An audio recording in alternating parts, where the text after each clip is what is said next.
오늘 이 시간 우리가 함께 나눌 하나님의 말씀은 요한복음 1장 43절로 46절까지 말씀만 함께 우리 한 목소리로 읽도록 하겠습니다. 우리 성경책을 가지고 있는 성경책을 좀 함께 찾았으면 좋겠어요.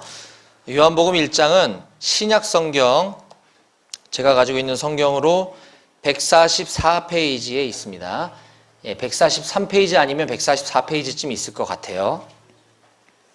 이 성경책마다 페이지가 약간씩 차이가 좀 날 수 있기 때문에 요한복음 1장 43절에서부터 46절까지 4절만 우리가 함께 읽겠습니다. 요한복음 1장 43절 찾으셨으면 우리 힘차게, 제가 제발 당부하건대 힘차게 읽도록 하겠습니다. 43절부터 46절 시작! 이튿날 예수께서 갈릴리로 나가려 하시다가 빌립을 만나 이르시되 나를 따르라 하시니 빌립은 안드레와 베드로와 한 동네 베세다 사람이라. 빌립이 나다나엘을 찾아 이르되 모세가 율법에 기록하였고 여러 선지자가 기록한 그 일을 우리가 만났으니 요셉의 아들 나사렛 예수니라. 나다나엘이 이르되 나사렛에서 무슨 선한 것이 날 수 있느냐? 빌립이 이르되 와서 보라 하니라. 아멘. 오늘 말씀에서 제가 잠깐 기도하겠습니다. 참 좋으신 하나님 아버지, 은혜와 사랑에 감사합니다. 지난 일주일 동안도 우리 사랑하는 한마음교회 용사들 눈동자같이 지켜주시고 보호해 주셔서 무사히 내무생활할 수 있도록 도와주시고, 오늘 특별히 거룩한 주님의 날 이곳 한마음교회 예배당에 모여서 하나님을 예배할 수 있도록 허락하시니 감사합니다. 이 시간 우리가 이곳에 나온 것이 우리의 의지로 나온 것 같지만 하나님의 부르심과 하나님의 인도하심에 따라 이곳에 나오게 된 줄로 믿습니다. 오늘 하나님의 말씀을 들을 때에 우리가 그 말씀을 인간의 좋은 말로 들을 것이 아니라 하나님께서 우리 각 사람에게 주신 음성으로 받고 들을 수 있도록 허락해 주시옵소서. 말씀을 전하는 자의 모습은 십자가 뒤에 가리워 주시고 오직 이 시간 주님의 말씀만, 주님의 능력만 선포되어질 수 있도록 허락하여 주시옵소서. 주님을 의지합니다. 감사드리고 예수님의 이름으로 기도했습니다. 아멘. 아멘. 네. 지금 우리는 이 주일 예배 설교 시간을 통해서 제가 요한복음 1장 1절부터 쭉 순서대로 지금 설교를 하고 있습니다. 우리 기독교 신앙에 있어서 가장 중요한 핵심은 뭐니 해도 예수님, 예수 그리스도신데요. 이 성경 전체가 구약은 앞으로 장차 오실 메시아이신 예수 그리스도에 대한 예언적인 내용을 기록하고 있는 책이고요. 신약 성경은 이미 오신 예수님에 대한 이야기와 또 죽으시고 부활하시고 다시 승천하신 이후에 앞으로 언젠가 미래에 다시 오실 예수님에 대한 예언이 기록된 책입니다. 그래서 이 신구약 전체는 예수 그리스도에 관한 이야기다라고 이야기할 수 있는데요. 그 중에서도 가장 그 핵심이 되는 아주 그 엑기스 같은 요약해놓은 책이 바로 요한복음이라는 책이기 때문에 제가 여러분들 군생활 하는 동안 최소한 요한복음에 대해서는 쭉 한번 설교를 듣고 제대했으면 좋겠다라는 소망이 있어서 제가 쭉 순서대로 진행해 오고 있는데, 이걸 너무 짧게 끊어서 설교를 하면 이게 중간에 끊어져 버리니까 제가 조금 이렇게 범위를 넓게 가져가려고 그래요. 그래서 오늘 우리가 읽은 본문은 43절에서부터 46절이지만 실은 오늘 저는 35절부터 51절까지 1장 마지막까지 말씀을 가지고 오늘 좀 말씀을 전하도록 하겠습니다. 제가 지금 이야기했던 35절부터 51절까지의 이 본문 말씀은 예수님께서 제자를 부르시는 장면이 나오는데 4명의 제자가 등장을 합니다. 예수님이 처음으로 이제 부르신 한 사람씩 이렇게 부르시는데 그 4명의 인물을 중심으로 해서 우리가 무엇을 깨달을 수 있고, 그 예수님이 4명의 각 제자들을 부르시는 그 장면이 나와 무슨 상관이 있나, 나의 삶에 그것을 어떻게 적용할 것인가에 대해서 함께 살펴보는 시간이 되기를 원합니다. 그래서 오늘 요한복음 강의 그 4번째 시간으로서 오늘 설교 말씀의 제목은 예수님의 제자가 된 사람들입니다. 우리 다 같이 오늘 말씀의 제목을 함께 아까 참 잘했어요. 힘차게 제목을 힘차게 한번 읽어보도록 하겠습니다. 시작! 예수님의 제자가 된 사람들. 네, 그렇습니다. 자, 첫 번째 인물은 안드레라고 하는 사람입니다. 누구요? 안드레. 우리 인류를 구원하실 그 구원자, 다른 말로 메시아, 다른 말로 그리스도라고 하는 그 예수님을 애타게 기다렸던 사람이 있었으니 그는 바로 우리가 지난주에 나눴던 세례 요한이라고 하는 인물입니다. 세례 요한. 이 세례 요한은 이 구약 성경에 대해서 아주 능통한 선지자였기 때문에 그는 예수 그리스도가 이 인류를 구원하실 구원자로서 오실 것이다라고 하는 사실을 잘 알고 있었습니다. 그래서 그 예수를 애타게 찾고 기다리다가 그의 수제자인 그 안드레와 베드로와 함께 밖에 나갔을 때 그가 그토록 기다렸던 예수 그리스도를 눈앞에서 목격을 하게 됩니다. 발견을 하게 되는 것이죠.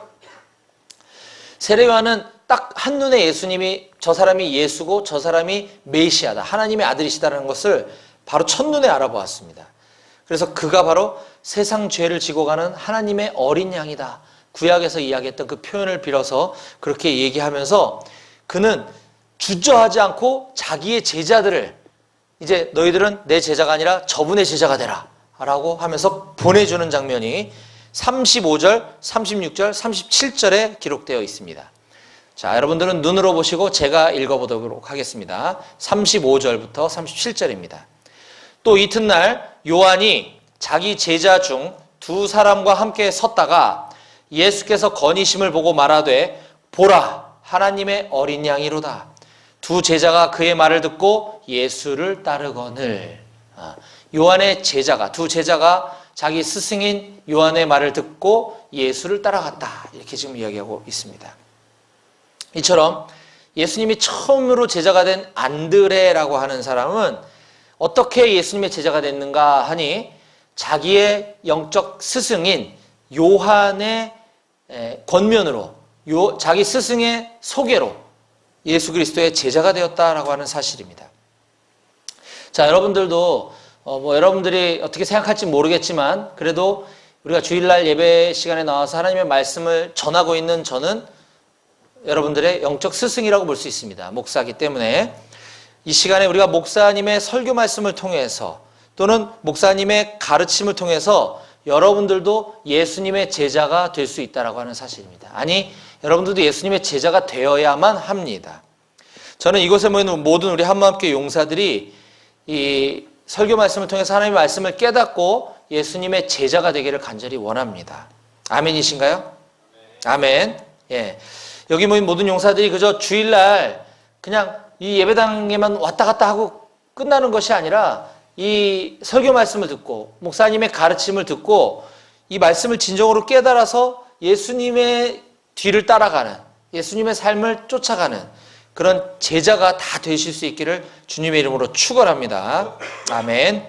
자, 그럼 그렇게 자기 스승에 의해서 예수님의 제자가 된, 첫 제자가 된 안드레가 제자가 되고 나서 제일 처음에 한 일이 무엇인지 한번 말씀을 보도록 하겠습니다. 41절, 42절입니다. 자, 눈으로 보세요. 제가 읽을게요. 안드레입니다. 그가 먼저 자기의 형제 시몬을 찾아가 말하되 우리가 메시아를 만났다 하고 데리고 예수께로 오니. 예수님의 제자가 된 안드레가 제일 먼저 한 일은 그의 사랑하는 가족, 그의 사랑하는 형 시몬을 찾아가서 예수님을 전했다. 그리고 자기 가족을, 자기 형을 예수님께 데리고 왔다라고 하는 사실입니다. 이것이 우리에게 놀라운 가르침을 주고 있는 것인데요. 사랑하는 우리 한마음교회 용사들도 우리가 예수님을 진정으로 만났다고 한다면 가장 먼저 해야 될 일은 나의 가장 가까운 사람, 나의 가장 소중한 내 가족 중에 아직 예수님을 알지 못하는 사람들이 있다고 한다면 그분들에게 예수님을 소개하고 그분들이 예수님을 만날 수 있도록 도와주는 일인 줄로 저는 믿습니다. 자, 예수님 지금 이 땅에 계시지도 않는데 어떻게 예수님을 만날 수 있도록 도와주냐? 또 나는 지금 군인이기 때문에 여기 한마음교회 와 있는데 일로 우리 가족을 데려올 수도 없는데 어떻게 하란 말이냐? 예수님이 눈에 보이지는 않지만 우리가 이 예수님은 곧 말씀이시다라고 제가 첫 요한복음 강의 첫 번째 시간에 여러분들에게 이야기했잖아요. 이 말씀을 통해서 예수님을 만날 수 있도록 도와주는 것이죠. 그것은 바로 가까운 교회에 나가서 거기에 계신 교회, 거기에 계신 목사님을 통해서 하나님의 말씀을 듣고 예수님을 깨닫고 말씀 속에서 예수님을 만날 수 있도록 해야 한다라고 하는 것입니다. 따라서 여러분들이 휴가를 나간다고 하거나 뭐 기회가 된다고 한다면 내 사랑하는 가족, 내 사랑하는 형제 자매들에게 꼭 이와 같이 나도 군에 가서 한마음교회 나가서 내가 교회를 다니기 시작했는데 내가 깨달은 바가 너무 크다. 난 너무 좋더라. 감격스럽다. 그러니 어머님도 아버님도 형도 동생도 누나도 가까운 교회 나가서 꼭 예수님 믿었으면 좋겠다. 이렇게 안드레처럼 하실 수 있는 여러분들이 다 되실 수 있기를 주님의 이름으로 간절히 부탁드립니다. 아멘. 자, 두 번째 인물은 그렇게 자기 동생인 안드레로부터 예수님을 소개받은 베드로의 이야기가 오늘 성경에 기록되어 있습니다. 42절을 이번엔 여러분들이 한번 힘찬 목소리를 한번 읽어봐 주셨으면 좋겠어요. 42절입니다. 시작!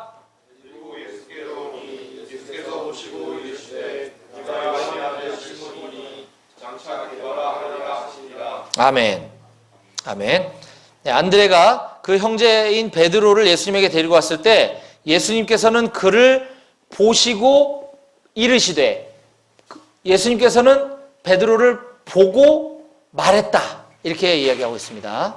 예수님을 보시고 이르시되가 말씀했다는 뜻이죠.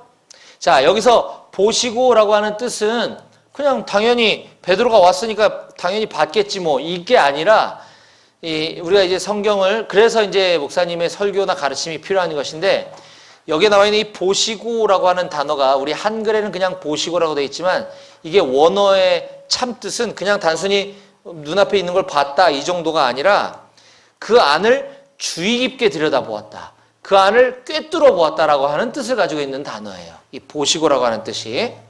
그래서 예수님 앞으로 나온 그 베드로를 예수님은 뚫어지게 그의 속 깊은 곳까지 꿰뚫어 보셨다. 그리고 나서 이르시되 말씀하셨다라고 하는 것입니다. 그리고 나서 예수님께서는 그 베드로에게 뭐라고 했냐면 그의 이름을, 너의 이름을 이제 시몬이 아니라 게바라고 하리라 라고 하면서 남의 이름을 바꿔주세요. 우리 정서로서는 좀 이해가 안 가죠. 생전 처음 본 사람이 뭐 아무리 훌륭한 분이라 그래도 다짜고짜 처음 보자마자 내 이름을 바꿔버리는 건데, 이 당시 이스라엘에서는 그 굉장히 중요한 의미를 갖고 있어요. 그 이름을 바꾸어 주었다라고 하는 것은 구약에 보면 그런 사례가 굉장히 많거든요. 아브라함을 아브라함이라 하리라. 또 야곱을 이스라엘이라고 하리라. 이렇게 이름이 바꿔주는 이야기들이 많이 등장하고 있는데, 이것은 바로 그의 인생이 바뀌게 되는 전환점이 된다라고 하는 뜻이고, 그의 인생이 이제 그의 이름대로 살게 된다라고 하는 아주 중요한 의미를 가지고 있어요.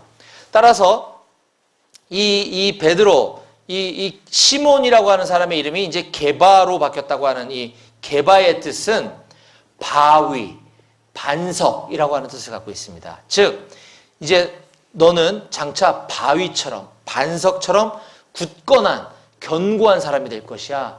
무엇이요? 믿음이.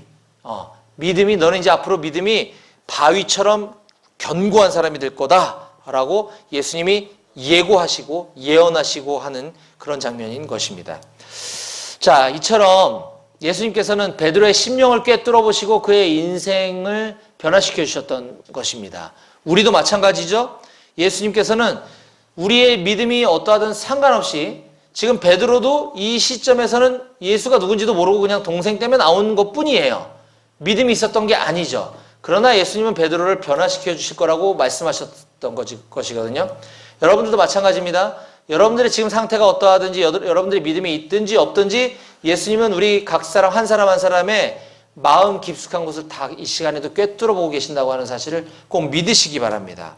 그래서 원래 시몬이라고 하는 이름의 뜻이 사막, 황야라고 하는 뜻의 이름이었던 그 시몬이 사막과 같이 그 황량한 의미를 갖고 있었던 시몬을 게바, 바위, 반석이라고 바꿔주셨던 것처럼 지금도 동일하게 우리 연약한 죄인, 우리는 늘 넘어지고 쓰러지고 약한 죄인이었던 우리를 이제 너희는 죄인이 아니라 의인이라고 할 것이야.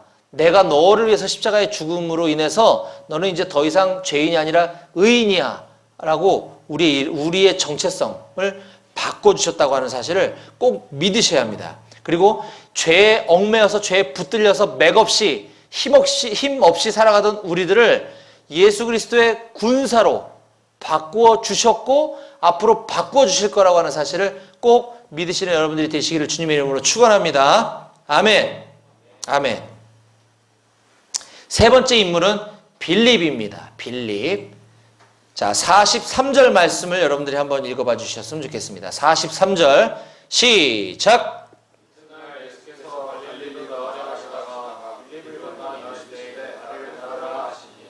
아멘. 자, 첫 번째 등장했던 제자가 된 첫 번째 사람 안드레, 자기의 스승인 요한이 예수님을 소개해줘서 예수님의 제자가 되었습니다. 두 번째 제자가 된 베드로는 안드레라고 하는 자기 가족, 자기 동생이 나를 예수님께 소개해줘서 내가 예수님의 제자가 되었습니다. 지금 이제 세 번째 나온 빌립이라고 하는 사람은 예수님이 직접 그를 찾아가서 제자로 불러주시고 있는 장면입니다. 이튿날 예수께서 갈릴리로 나가려 하시다가 빌립을 만나 이르시되 나를 따르라 하시니, 이 말씀은 언뜻 보면 예수님이 어디 갈릴리로 가려고 하다가 지나가는 빌립 보고 야, 나 따라와 이렇게 한 것처럼 보이는데 사실은 그게 아니에요. 이게 뉘앙스가 그런 정도가 아니라는 것이죠. 자, 예수께서 갈릴리로 나가려 하시다가 우연히 빌립을 만나서 나를 따르라 했다는 게 아니라 예수님은 의도를 가지고 갈릴리로 나가려 하셨는데 의도적으로 빌립에게 다가가셨다라고 하는 뜻이에요. 이 말씀을 우리가 잘 깨달아야 합니다. 뉘앙스가 전혀 다르죠? 예수님은 갈릴리로 나가려고 하시다가 빌립을 찾아가셨다라고 하는 것입니다. 또 그렇게 찾아오신 예수님께서 빌립에게 요구하신 단 한마디는 다른 말 필요 없고 넌 나를 따라야 돼. 너 나를 따르라. 이 말씀을 지금 하고 계신 것입니다. 이처럼 우리 인생에 있어서도 내가 예수를 믿고 내가 그리스도인이 되게 된 계기는 우리 여기 있는 각 사람들마다 다 다를 것입니다. 나는 태어나면서부터 운명적으로 모태신앙으로 태어나서 그리스도인인 사람도 있을 것이고, 내 친구가 전도해서 내가 예수를 믿게 된 경우가 있을 것이고, 내가 군에 와서 뭐 샌드위치, 초코파이 먹으려고 갔다가 예수 믿게 된 경우도 있을 것이고, 선임병이 안 가면 때린다 그래서 온 사람이 있는지도 모르겠고, 어쨌든 다 다양합니다. 다릅니다. 그런데 우리가 어떤 형태로 어떤 모양으로 교회를 처음 나오기 시작했던 간에 이것은 내가 선택해서 온 것이 아니라 예수님이 다 그 모든 것들을 예비하셨고 그렇게 인도하셨다라고 하는 사실을 믿으셔야 합니다. 왜냐하면 그렇지 않는다고 한다면 당신은 어떻게 예수를 믿었습니까? 물어봤을 때 나는요, 내가 어느 순간 나 교회 가고 싶어져서 내가 내 발로 교회 나왔어요. 이렇게 고백하는 경우가 있는데, 그거 사실 내 발걸음을 인도하신 분도 예수님이지 내가 내 의지로 예수를 믿은 게 아니라고 하는 게 굉장히 중요한 사실입니다. 그래서 이 빌립에게 찾아오셨던 예수님이 우리 각 사람도, 교회는 내 발로 나왔을지 모르겠지만 내가 예수님을 믿고 진짜 그리스도인이 되어야 되겠다라고 하게 된 그 계기는 예수님이 여러분들의 마음을 만져주셨기 때문이다라고 하는 사실을 꼭 믿으셔야 합니다. 자, 대한민국 육군에는 각 병과가 있습니다. 그렇죠? 여러분들 병과는 뭐죠? 포병이죠, 포병. 그렇죠? 여러분들도 병과 학교 신교대 마치고 병과 학교 갔다가 자대 배치 받나? 그냥 바로 오나요? 아, 그렇구나.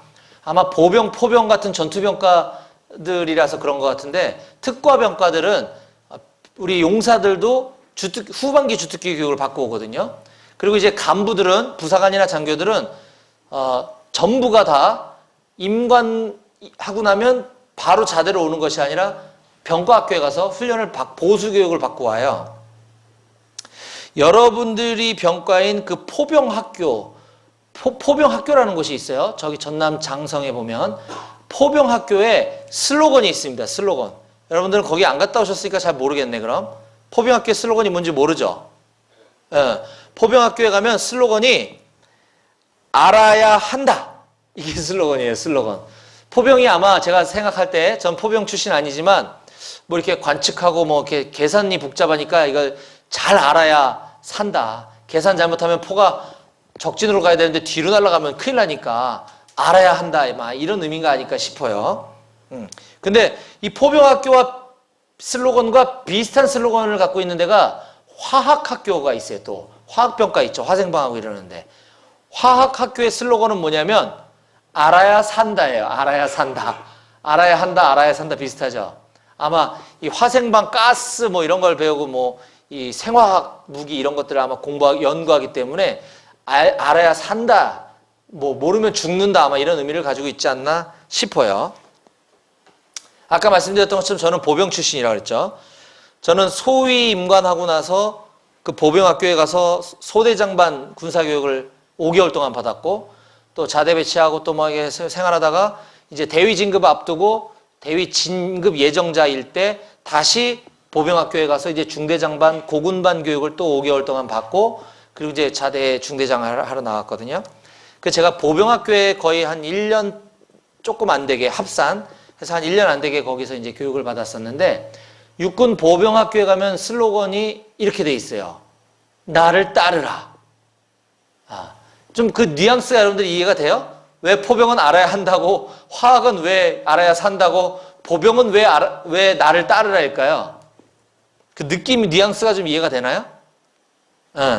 보병은 뭐니 해도 이 다리가 생명이죠, 다리. 여러분들 훈련할 때 차로 이동하지만 보병들은 걸어서 이동하잖아요, 그죠?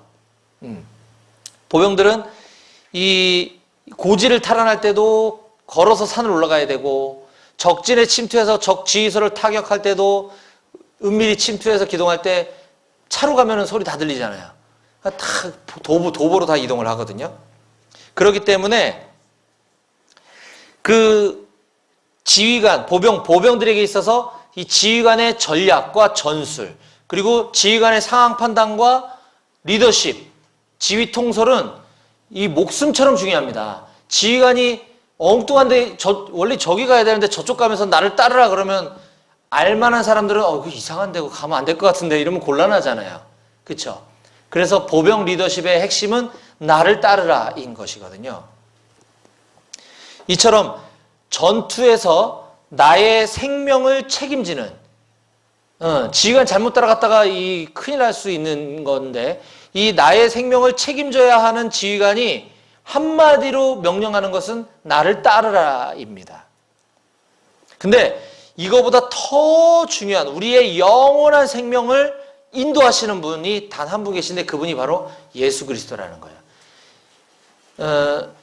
지휘관을 잘못 따라가면 큰일 나는 것처럼 우리가 예수 그리스도를 인생에 있어서 예수를 따라가지 않고 다른 누군가를 쫓아간다고 한다면 우린 영원한 죽음으로 갈 수도 있습니다.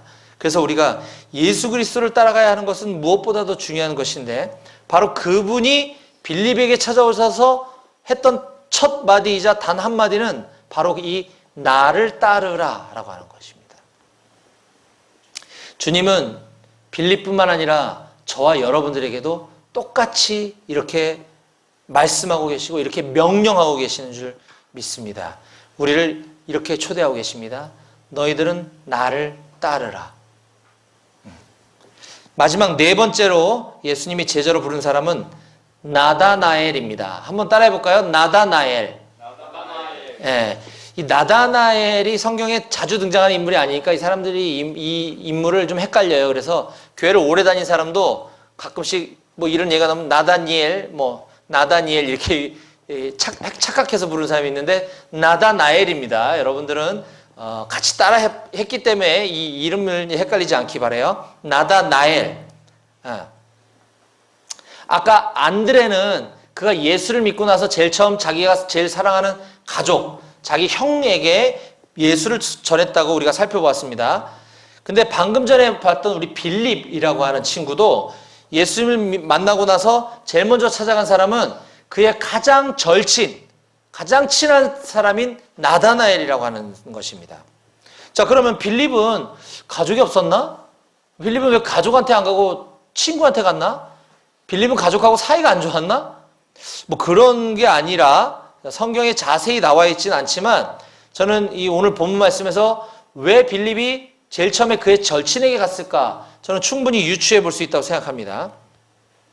자, 먼저 빌립에게는 평소에 이 하나님의 말씀인 성경을 자주 읽고 연구하고 공부하고 가까이 하는 그의 친구가 있었습니다. 그게 바로 나다나엘인데, 당시 신약 성경이 있었을까요? 없었을까요? 당연히 없었겠죠. 지금 자기 얘기를 쓰고 있는데 지금 그 신약 성경이 있었겠어요? 없겠지, 당연히. 신약은 이 빌립, 나다나엘, 뭐 예수님 다 이후에 쓰여진 책이잖아요. 한참 뒤에. 그 당시에 있었던 책이 구약 성경이거든요. 구약 성경. 그리고 그때는 지금과 같은 인쇄술이나 이런 종이 만드는 기술이 발달하지 않았기 때문에 이 두루마리의 성경을 기록해서 갖고 다닐 수도 없었어요. 너무 크고 무거우니까. 지금 이 조그마한 글씨로 이렇게 깨알같이 쓰여져 있는 이 구약 성경이 이 두루마리 이게 써서 이걸 두들 말고 다녔다고 한다면 얼마나 컸겠어요. 그죠? 그러니까 갖고 다니도 없었을 뿐더러 굉장히 비쌌던 거죠. 근데 어쨌든 그 빌립의 가장 절친인 그 나다나엘이라고 하는 이 친구가 평소에 하나님의 말씀인 구약 성경을 자주 읽고 공부했기 때문에 그는 장차 인류를 구원할 메시아가 올 거라는 것을 알고 있었어요. 그리고 친구끼리 그런 얘기도 자주 나누고 있었죠. 내가 성경을 읽었더니 이 메시아가 올 거래. 아, 그분이 빨리 왔으면 좋겠어. 나다나엘이 평소에 친구에게 이런 대화를 자주 나누고 있었던 거예요. 그런 사모함이 있었던 친구였다는 사실을 빌립은 너무너무나 잘 알고 있었기 때문에 그가 메시아이신 예수님을 만나자마자 나다나엘이 맨날 그렇게 귀에 딱지가 않도록 얘기했던 그분이 저분이구나. 그러면 내가 빨리 나다나엘에게 가서 이 기쁜 소식을 얘기해줘야지. 이게 바로 빌립이 나다나엘에게 제일 처음에 달려갔던 이유입니다. 자, 44절, 45절 말씀을 여러분들 한번 제가 44절을 읽고 여러분들이 45절을 읽도록 하겠습니다. 44절, 45절. 제가 먼저 읽을게요. 빌립은 안드레와 베드로와 한 동네 베세다 사람이라. 빌립이 나다나엘을 찾아 이르되 모세가 율법에 기록하였고 여러 선지자가 기록한 그 일을 우리가 만났으니 요셉의 아들 나사렛 예수니라. 아멘. 빌립이 나다나엘을 찾아가서 이렇게 말했죠. 모세가 율법에 기록하였고 여러 선지자가 기록한, 즉 구약 성경에 기록된 그 메시아를 내가 만났어. 그게 요셉의 아들 나사렛 예수야. 지금 이렇게 얘기하고 있는 거거든요. 그런데 안타깝게도 나다나엘은 그 사실을 믿을 수가 없었습니다. 왜냐하면 아니 그 인류를 구원할 하나님의 아들이 어떻게 저 촌동네 나사렛에서 태어나냐. 이게 말이 돼? 이거 우리로 따지자면 야, 하나님의 아들이 무슨 강원도 철원 문예리에서 태어나냐? 이게 말이 돼? 지금 이 얘기를 하고 있는 거거든요. 46절입니다. 나다나엘이 이르되 나사렛에서 무슨 선한 것이 날 수 있느냐? 그랬더니 빌립이 이르되 와서 보라. 이렇게 얘기하고 있는 것입니다. 자, 여기서 우리가 살펴보고 적용할 수 있는 것은 우리 주변에도 나다나엘과 같이 인생에 있어서 앞으로 내가 어떻게 살아가야 될 것이고 이 인생의 끝은 어떻게 될 것이고 나의 삶은 앞으로 어떻게 전개될 건지에 대해서 너무 갈급해하고 궁금하고 이 진리를 찾아 헤매이는 사람들이 내 주변에 있을 수 있습니다. 저도 그런 사람들을 많이 봤어요. 이걸 우리가 구도자라고 얘기합니다. 구도자. 도를 찾아다니는 사람들. 그래서 어디 가서 수양을 하고 돌을 닦고 뭐 이런 사람들인 거죠. 그렇지 않는다 하더라도 뭐 유명한 철학책들을 가면서 인생에 대해서 고민을 하고 이런 사람들이 우리 주변에 있습니다. 그게 따지자면 나다나엘과 같은 사람이라고 볼 수 있겠죠. 또 때로는 이 예수에 대해서 들어는 봤지만 야, 예수가 무슨 하나님의 아들이야. 사람이지. 하나님의 아들이 어떻게 마국간에서 태어났냐? 초라하게. 그리고 어떻게 사람들에게 십자가에 못 태워 죽냐? 그때 뿅 하고 살아났어야지. 이렇게 얘기하는 사람도 있어요. 의심하고 못 믿는 사람들. 이런 사람들에게 우리가 그게 아니라 뭐 하면서 막 이렇게 말싸움하고 논쟁할 수도 있지만 그 얘기 할 수 있는 단 한마디는 와서 보라 이겁니다. 와서 보라. 한번 교회 한번 다녀봐 그냥. 나도 처음에는 안 믿어졌어 그게. 설교 말씀 듣고 성경을 보다 보니까 나 그게 믿어지더라. 이겁니다. 우리가 해야 될 것은 단 한 가지. 와서 보라. 교회 좀 다녀봐라. 이것만 하면 되는 것입니다. 그게 나의 절친, 나의 가족, 내 주변에 진리를 찾아 헤매이는 사람들, 그 사람들에게 우리는 소개해주는 그 중개자 역할만 하면 되고, 그의 마음을 만지시고 열어주셔서 그가 믿을 수 있도록 도와주시는 분은 하나님이 하실 것이다 라고 하는 것을 우리가 믿었으면 좋겠습니다. 자, 그러면 그토록 냉소적이고 믿음이 없고 자기 확신에 사로잡혀 있고 자기 주장이 강했던 그 나다나엘을 예수님이 어떻게 다루시는지 한번 보겠습니다. 자, 47절, 48절, 49절인데요. 제가 읽을게요. 예수께서 나다나엘이 자기에게 오시는 것을 보고 그를 가리켜 이르시되 보라, 이는 참으로 이스라엘 사람이라 그 속에 간사한 것이 없도다. 나다나엘이 이르되 어떻게 나를 아시나이까? 예수께서 대답하여 이르시되 빌립이 너를 부르기 전에 내가 무화과 나무 아래에 있을 때 내가 보았노라. 나다나엘이 대답하되 랍비여, 당신은 하나님의 아들이시오 당신은 이스라엘의 임금이로소이다. 지금 이 말씀은 한마디로 예수님께서 나다나엘에게 너는 참 이스라엘 사람이다 라고 얘기했는데, 이거는 무슨 뜻이냐면 너는 참으로 하나님을 바라보는 사람이다, 너는 참으로 하나님을 애타게 찾았던 사람이다, 이 뜻이에요. 너는 참 이스라엘 사람이라는 게, 너는 참 대한민국 사람이다 이 정도가 아니라 너는 참 하나님을 찾고 바라봤던 사람이야, 이렇게 얘기하고 있는 겁니다. 그랬더니 나다나엘이 당신이 나를 어떻게 아십니까? 지금 이렇게 얘기하고 있거든요. 나를 어떻게 아시고 그런 소리를 하십니까? 그랬더니 예수님이 이렇게 얘기합니다. 빌립이 너를 부르기 전에, 빌립이 너에게 나를 만났다고 얘기하기 전에 나는 이미 예전에 네가 무화과 나무 아래에 있는 걸 내가 봤어. 그랬더니 느닷없이 뜬금없이 선생님, 당신은 하나님의 아들이십니다, 당신은 이스라엘의 왕이십니다, 이렇게 고백하고 있는 거거든요. 이게 좀 우리가 납득하기가 어려워요. 이게 뭔 시츄에이션이야 도대체. 무화과 나무 아래에 있는 걸 보았다는 게 뭐 그렇게 대단하지? 나다나엘이 무화과 나무 아래서 무슨 뭐 헛짓거리 하다가 이 예수님이 보았다니까 찔려가지고 이 사람 되게 신통방통하네, 이래서 고백한 건가? 뭐 여러 가지로 생각할 수 있지만 사실 그런 뜻이 아닙니다.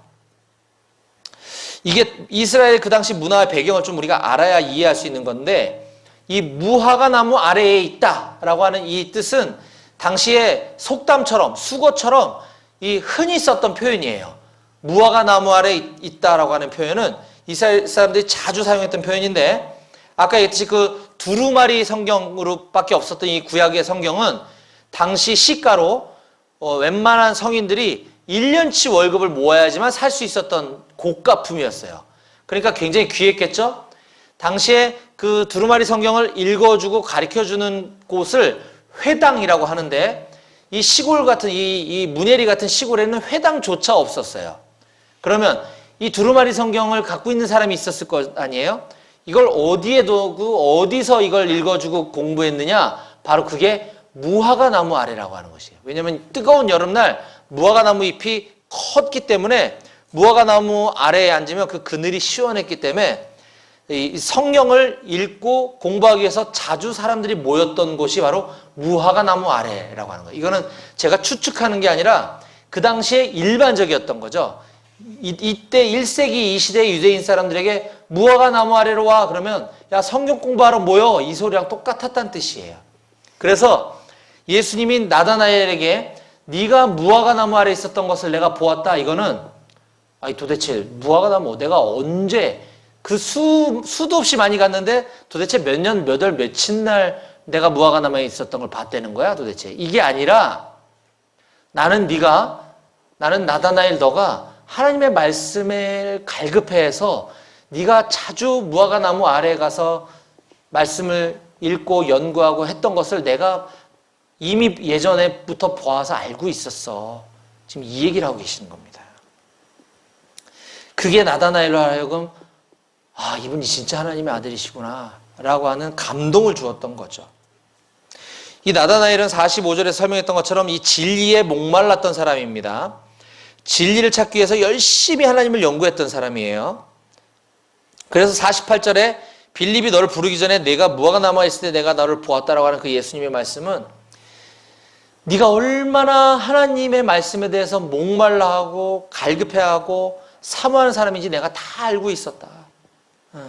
네가 그토록 메시아를 학수고대하고 있었던 거를 내가 잘 알고 있다. 그게 바로 나야. 지금 이 얘기를 하고 계시는 거예요. 예수님이 이처럼 평소에 냉소적이고 아주 자기 주장 강하고 자기 생각 안 바뀌고 부정적이고 이랬던 나다나엘에게 막 가서 야단치고 막 꾸짖고 혼내키고 막 논쟁해가지고 그를 변화시킨 것이 아닙니다. 그의 길을 확 꺾어버려가지고 예수를 믿게 만든 것이 아닙니다. 그냥 그 나다나엘이 갈급했던 그 심령을 살짝 터치해 준 것뿐이라는 거죠. 그러자 그의 그런 모난 성격이 와르르 무너져 내리고 위대한 신앙 고백을 하는 것을 우리가 말씀에서 보았습니다. 그런 나다나엘이 변하지 않을 수 없었던 것. 제가 믿기로는 아마 이 당시에 이 48절 49절에 나다나엘이 감동의 눈물을 펑펑 흘리지 않았을까 저는 확신합니다. 그냥 단지 랍비여 당신은 하나님의 아들이시오 당신은 이스라엘의 임금 이게 아니라는 거죠. 그 눈물의 감동이 있었던 장면이라고 저는 충분히 상상되어질 수 있는데요. 오늘 말씀을 마무리하도록 하겠습니다. 제가 오늘 4명의 제자를 부르시는 장면에 대해서 말씀을 전했습니다.